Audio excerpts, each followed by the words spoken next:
Oh. Yep. Hello, Internet. Welcome, everyone. We are the Grin brothers. Oh my god, is that what Battletoads looks like? The HD models, yes. They look terrifying. Because Battletoad is... See, Jetpack. Well, no, I think that may be... maybe probably Saberwolf, but that's basically the style of the ZX Spectrum games. You mean... Yeah, I know what ZX Spectrum looked like, Liam. I've seen the Internet. Oh. Oh, yeah. This is the opening I was talking about. I'm not sure how loud this is going to be, given that we haven't had time to edit the volume, but... It looks adorable. This is the opening. Ah, how sweet. They're going to show us all the good things they used to make. See, there's Banjo-Kazooie, something they used to make well. Yep. And, oh, look at all these things that they used to do. Well, one of them was a HD model. 30 years. Think about it, we can barely hear this ourselves. No, we literally can't hear it at all. They're kind of terrifying. They really like big eyes, don't they? Yes. Pinata brings horrible memories back. You wanted to play it! Yeah, now I regret my life decisions. Liam, you know I'm not supposed to make decisions on my own. True, they went horribly wrong with you. Oh, he turned into a wolf. Oh, look. Wow. Yeah, we can, like, not hear this at all. No, not really.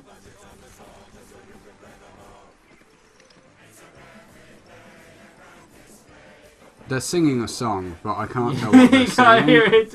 Yeah, everyone at home, or wherever you are watching this, will be able to enjoy the Tank song, Dog! but... I saw Tank Dog in the corner. I know. Life is complete now. Okay, so we'll say this straight up. What is your favourite game out of Rare's collection of video games? Well, you see, the problem is, genuinely, they have some, like, really, I guess I click on this. Oh wait, let's see if we can check the options first. Global options. Subtitles on. Yeah, subtitles on for everything. Credits, game help, and arcade. Well, I guess it would have to be specific game options then. Thanks, Rare Replay. Yeah, so I guess game gallery. So yeah, we're going to be playing a specific game today. It's in canon order, isn't it? We'll probably be going. Yeah, we can see the order of when they made their games. Really, what Saberwolf looked like? He had a. You remember the old man, the grandpa from, the father from Tarzan? Oh, yeah. His Game Boy Advance model kind of looks like that. Salam! Isn't that one of the Yeti? Or is that a different one? No, you're thinking of the one that Game Grumps like. Yeah. As in, that's the one the Game Grumps like. I wonder what version of Snake Rattle and Roll that is. The Super NES, NES, or Sega Mega Drive version? We'll have to play that at some point.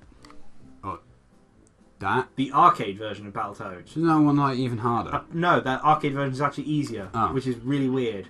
Killer Instinct. We'll have to play that at some point. Blast Corps. We'll probably play... Blast Corps was their first N64 game, or I believe Killer Instinct Gold, if it's the right one, because there's like 3 Killer Instincts. And that there Jet Force is Gemini. My favourite Rare game. And one of my favourite N64 games. It's one of the best game ever's. Not because it's got... What? Best game ever's. Don't question the fact that your ears don't work properly. Right? So, it's one of the best games ever. Right. Yeah. For a simple reason. It's not because it's got a really good story. It's not because its gameplay is really good. I mean, they're alright. They're not mind-blowing. It's not because the characters are such intriguing, in-depth things, the lore, or any of that. It's because it's got Tank Dog! Just that alone is why literally. you like it so much. Just Tank Dog. Perfect Dark. I thought Perfect Dark... Oh no, Banjo-Tooie along with Mario Party 3 was one of the very last N64... Conker's Bad Fur Day. That's strange. I remember Conker's Bad Fur Day coming out Released before... 2001. Go back to Banjo-Tooie then? 2000. Ah. 2000. 1999. That's really weird. I guess we got it in a... Maybe we got it in a different order in Europe. Only took 2 years to get out the second Banjo-Kazooie. Well, think, the Crash Bandicoot games, each one and Spyro games, they each came out... 2005. They each came out one every year. That's a solid 10 years ago. No, more. 11 years now, technically. 11 years now, yeah. That game Since came the out. Xbox 360 came out, because the Xbox Perfect was given a early death, as it were. Nightmare. Yeah, that looks fun. Yeah. More nightmares. And the last game they've got on this list is Banjo-Kazooie Nuts and Bolts. Because for some reason they didn't want to include their Kinect games on here. Do you blame them, Liam? Yeah, that's the thing for people to recognise with Rare. Their last good game was Banjo-Kazooie Nuts and Bolts. That's the sad saying that, really, isn't it? Though from what I hear... It's actually really fun. From what I hear, the Kinect sports games are actually good for what they are. But they're Kinect games. Well... They're party games. You know how Microsoft have apparently gave Rare a lot of freedom? Yeah. Which was actually the worst thing for them because they needed order. Wait, stamps? But in regards 330. in regards to the Kinect Sports Adventures games and such, when they originally sent off their ideas for it, they were apparently replied back. I think this was Don Matrix. Basically said, "No, could you try and make it more like Wii Sports?" Okay. Because basically that's what Microsoft at the time wanted out of Rare to sort of deliver to them. Yeah. Wii Sports. Sort of like how they asked Rare to create the avatars when Yeah. the Miis were popular. So basically... They're Microsoft, asking Rare to make Nintendo games on the Xbox. Yeah. And they Nintendo- would, you see, they were technically just copying what Nintendo's direction was at the time. It's just because Nintendo's so big that they had a lot of different things they can do. Yeah. Whereas Rare, even as a sort of 200 people company, are still can only do like 1 or 2 games at a time. Can I just say something? What? Throughout all of these, one thing I can say I quite like, except maybe the HD Battletoads, they're kind of terrifying. The I art really style? like the art. Yeah. To like all of these. Well, a lot of it's based off. Well, for instance, with the Banjo-Kazooie and such, the characters are based off, British cartoons in a sense. Also, we're not actually going to get around to playing. Oh yeah, true. Anyway, today and for several. Basically, we're playing Kameo Elements of Power because 1, I've never completed it, but 2, I really, really like this game. And 3, our last 2 playthroughs were Little Big Planet 3. Really and disappointing Legend games. of K Anniversary. So we want to play something that we know hasn't aged well, particularly. Because it's an Xbox 360 launch title. At least we know isn't that disappointing. Yeah, I mean, like, as far as As I said, I haven't actually gotten to the end of it, so the ending might just complete U-turn. Yeah, but still the gameplay is at least. The rest of the game's solid, so... Like, I think the most solid Xbox 360 launch title I can name was Dead or Alive 4, and that's key problem is that for some reason Itagaki decided to make it insanely hard. I hate that game. I hate it so much. Anyway, just because of Bayman? Yes, literally solely it's Bayman. Like, we're probably going to end up playing the majority of these games, aren't we? Yeah, even just for one-offs. Yeah, a lot of them will probably be done for one-offs, including the Viva Pinatas. No, do we have to? Like, I'll play it. You just have to watch. No, I can't. That's the problem. Remember, Syniac's favourite Rare games are the Viva Pinata series. Isn't Syniac also the name of that giant evil face from that really old game that tried to kill you? Syniac's the guy who made 8-Bit Theater Chaos. The animated ones. Yeah, but it's also the giant face in that Asteroid video game that tried to kill you, isn't it? I think so. Yeah, that goes to prove a point. Anyway. Kameo!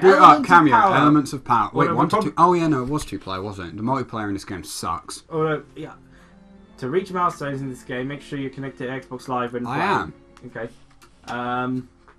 Although for some reason we're just going to list it as Kameo. Wow. Kameo Part 1. I'm so good, I've already got 26% of the milestone complete. Oh yeah, because I think this may actually be... Does it... Yeah, because it's tracking your actual game version. Oh, really? It should do. Because you've played Kameo. Yeah, I have. Yeah. It's all just... So, although this would be new data because it's on the Xbox One, it's tracked your score from the Xbox 360 version. Oh, options. That's really cool. I know controls? how to control this game, plus the... Dogs, shut up! Doggies, quiet! Is that really just a... Oh, here we go. RB, yeah. Visual options and unavailable. No sound options? Dogs, shut up! Right, let's just play. Yep, okay. To quit playing an Xbox 360 and return to replay, press and hold the menu button. Any unsaved progress will be lost, so be sure to save your game. That's actually helpful. Okay. Maybe you can adjust the sound options in the game itself. Yeah, it probably is what you do. Yeah. Kameo! Elements of Power! Pummelweed is funny because his name's Pummelweed. Oh, really? Wait, what? Really? I mean, I should have expected this, shouldn't I? But my Xbox One's almost out of date as it is. Don't worry, Liam. It's just an update. This is like the second time we've done this with a game. Why would the Xbox 360 version of... Okay, that shouldn't take long. Yeah, that's tiny. Yeah. Why is the Xbox 360 version of Kameo, for some reason, needing an update?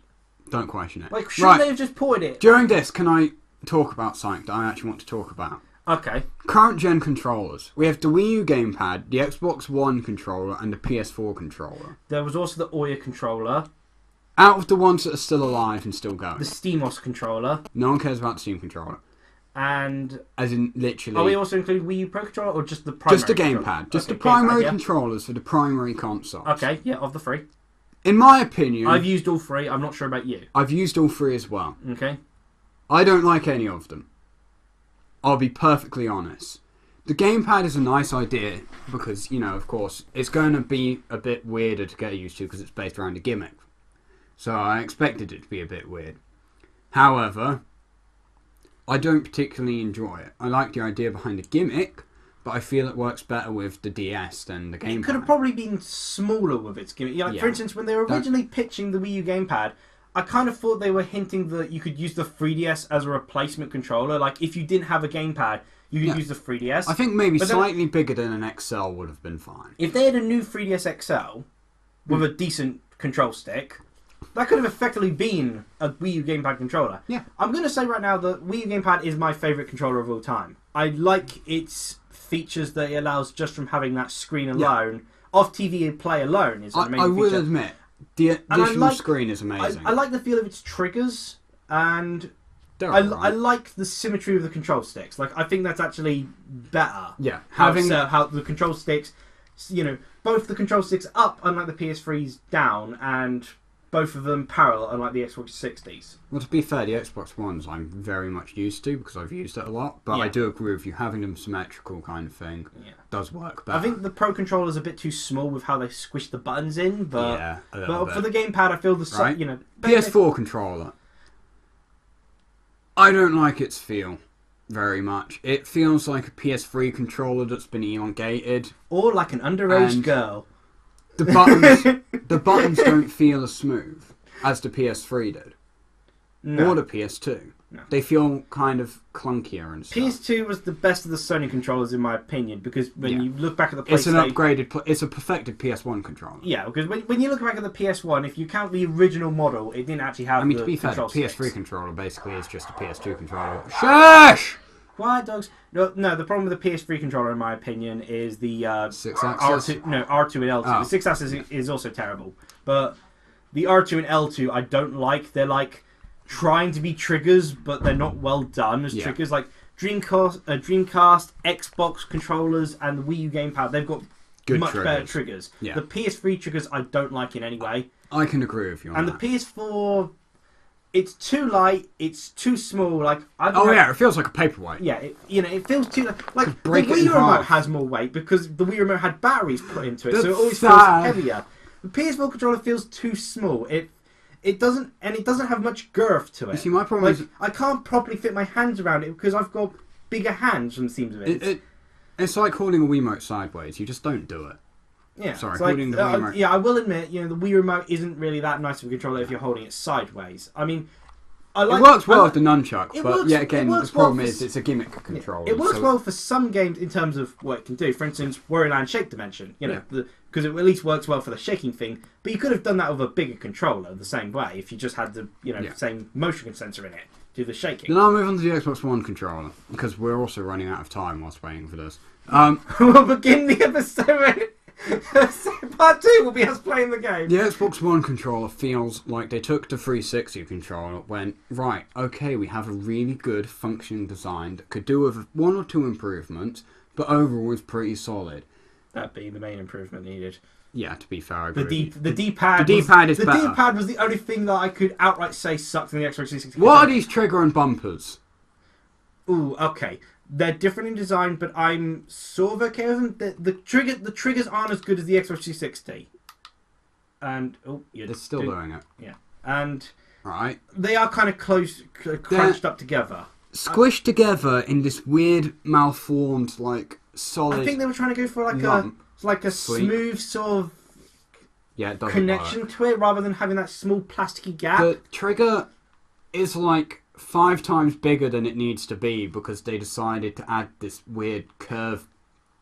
It does work. It does work well for my bigger hands and fingers, you know, because I've got fat fingers. The bumper is also like it seems unnecessarily sized and shaped. It's mostly the shape. It's not shaped right. Okay. It looks weird and malformed. I think they were trying to fit better into the sort of, you know, with the fingers, but to me it's more uncomfortable. You know, like with the curves. Maybe it's more suited to American hands. I'm not sure sort of like how I don't rest my fingers on the triggers like that. Mine's more like that. Let's see. Mine depends on the controller. Like the Dreamcast is perfect for resting your fingers on the triggers. Yeah. But that's kind of what you should do with the triggers. The Dreamcast had these nicest triggers, and the Xbox 360 and the Xbox controller basically copied that idea of having those sort of triggers. So I'm not sure of the change of the triggers quite like they've done, other than I felt they wanted to get rid of that tiny little gap in between the shoulder and the trigger, and they wanted to be more smooth. You know, I will note that alone does at least allow you to tell the difference between Xbox 360 and an Xbox controller. It helps say apart a bit, but it's not right. I don't think it's as bad, but then again, there is a negative you have, which is of much bigger. Here's my thing. With these, you either go with straight up trigger, like an actual trigger. Yeah. Kind of like how the 360 had. Yeah. I liked the 360's triggers a Yeah. lot. Or you do what my second favourite, well, probably actually my favourite controller, might as well just be my favourite system at this point, the GameCube controller.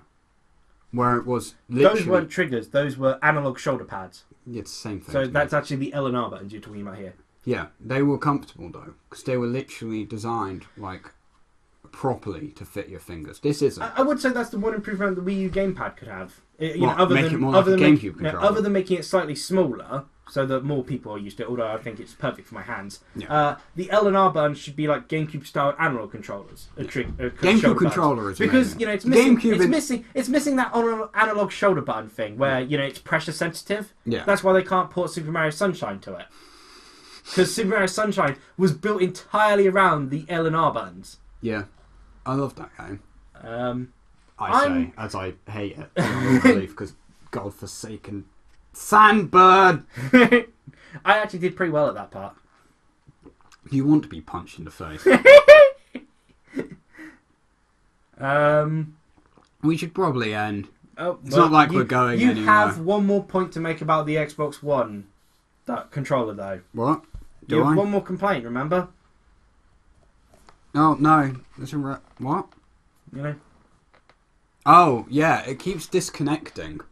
Like, the connection on it seems to be really weak. Because when I'm sitting on the chair that Liam's currently using... My gaming chair. Right.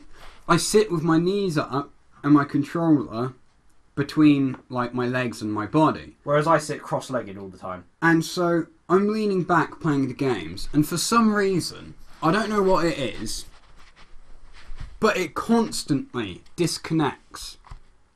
As if it can't... The like, connection can't get through my legs, apparently. Like, I don't know why, but it's consistent. It's not even low battery, because the moment I move it above my legs, it's reconnected. I could understand that happening with, say, a Wii Remote motion control thing, you know, if you've got something blocking the way, because that has to be more precise. The Xbox One controller does not have to be precise, so it should actually have a strong sort of, you know, sensing. It shouldn't get blocked out by a pair of legs. You know what I like? Controllers with wires. Yeah, I prefer wired controllers. That's actually one of the bigger reasons I like the Xbox 360 controllers at the start, because it actually had wires. And not the flimsy stuff like the PS3 had. It actually had wired controllers. Yeah. I liked wired controllers. I liked... Fighting game pros also like wired controllers because there's no delay with the response time. Do you know what I liked? What? PS2 GameCube era.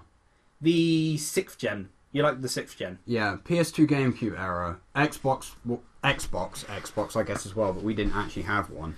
Oh gosh, I loved playing Blinks. That was an amazing game. I loved playing Fable 1. Oh, and Fable 1 was fantastic game on the is original Xbox. Beautiful. The original Xbox actually has a lot of really good games. Oh yeah, and it's think astounding. of it, that's also the same gen with the Dreamcast in it. And you can bludgeon someone to death with it.